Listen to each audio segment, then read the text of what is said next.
अब ऑफिस का माहौल पूरी तरह बदल चुका था। आर्यन और निशा अब सिर्फ कलीग्स नहीं रहे थे, दोनों की अपनी एक अलग दुनिया बन चुकी थी।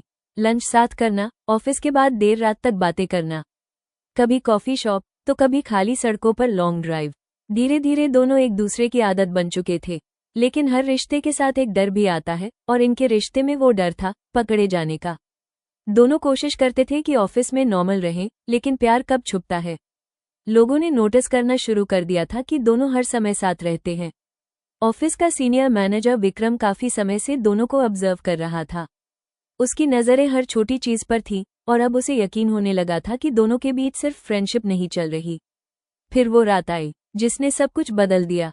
ऑफिस पार्टी चल रही थी, लाउड म्यूजिक, डांस फ्लो, सब लोग अपने अपने फन में बिजी थे। उसी दौरान शराब के नशे में निशा इमोशनल हो गई और सबके सामने उसने आर्यन का हाथ पकड़ लिया। बस वही पल था जिसने पूरे ऑफिस को शॉक कर दिया। अगले दिन हर डेस्क पर बस उन्हीं दोनों की बातें थीं। एचआर डिपार्टमेंट में कंप्लेंट्स आने लगी और कंपनी मैनेजमेंट ने सीक्रेटली इन्वेस्टिगेशन शुरू कर दी। आर्यन अंदर ही अंदर टूटने लगा। उसे डर था कि अगर मैनेजमेंट को सब पता चल गया तो उसकी नौकरी चली जाएगी, उसकी मेहनत, उसके सपने सब खत्म हो जाएंगे। लेकिन निशा अब पीछे हटने को तैयार नहीं थी।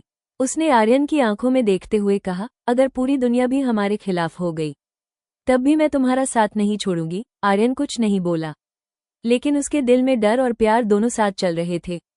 मगर असली तूफान अभी बाकी था। एक रात ऑफिस पार्किंग में अचानक एक ब्लैक कार आकर रुकी। बारिश की बूंदें धीरे धीरे सड़क पर गिर रही थीं। कार का दूर खुला और उसमें से उतरा निशा का हस्बैंड। वो बिना बताए इंडिया वापस आ चुका था। दूर खड़े आर्यन और निशा को साथ देखकर उसकी आंखों में गुस्सा भर गया। उस पल जैसे सब खत्म हो चुका था। अगले दिन पूरा ऑफिस कॉन्फ्रेंस रूम में जमा था। माहौल इतना शांत था कि किसी की सांसों की आवाज तक सुनाई दे रही थी। तभी निशा के हस्बैंड ने सबके सामने आर्यन पर अफेयर का आरोप लगा दिया। पूरा ऑफिस साइलेंट था। आर्यन की नजरें झुकी हुई थी। उस घटना के बाद कंपनी मैनेजमेंट ने तुरंत एक्शन लिया। आर्यन को सस्पेंशन नोटिस दे दिया गया और निशा को इन्वेस्टिगेशन खत्म होने तक लीव पर भेज दिया गया।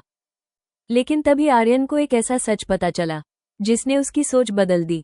निशा की शादी सिर्फ नाम की थी। उसका हस्बैंड कई सालों से उसे मेंटली टॉर्चर करता था और विदेश में दूसरी शादी भी कर चुका था। निशा सिर्फ फैमिली प्रेशर और सोसाइटी के डर की वजह से उस रिश्ते में फंसी हुई थी। उस दिन पहली बार आर्यन को एहसास हुआ कि उसने सिर्फ प्यार नहीं किया था, बल्कि एक टूटे हुए इंसान को सहारा दिया था। आखिरी दिन जब दोनों ऑफिस खाली कर रहे थे, वही डेस्क्स, वही मीटिंग रूम्स, वही बालकनी, हर चीज उन्हें उनकी पुरानी यादें याद दिला रही थी। निशा की आंखों में आंसू थे। उसने धीरे से पूछा, अगर उस दिन मैं तुमसे नहीं मिलती तो क्या तुम्हारी जिंदगी बेहतर होती? आर्यन हल्का सा मुस्कुराया और बोला, शायद आसान होती, लेकिन इतनी सच्ची नहीं। उसके बाद दोनों अलग अलग रास्तों पर चल पड़े। कुछ महीनों बाद आर्यन ने अपना खुद का स्टार्टअप शुरू किया और निशा ने आखिरकार अपने टॉक्सिक मैरिज से डिवोर्स ले लिया। सालों बाद एक छोटे से कैफे में दोनों फिर मिले। इस बार ना कोई ऑफिस था, ना कोई डर, ना कोई छुपाना, सिर्फ दो लोग थे जिन्होंने गलत समय में सही इंसान से प्यार किया था। और शायद कुछ कहानियां हैप्पी एंडिंग नहीं होती, लेकिन वो जिंदगी भर दिल में जिंदा रहती हैं।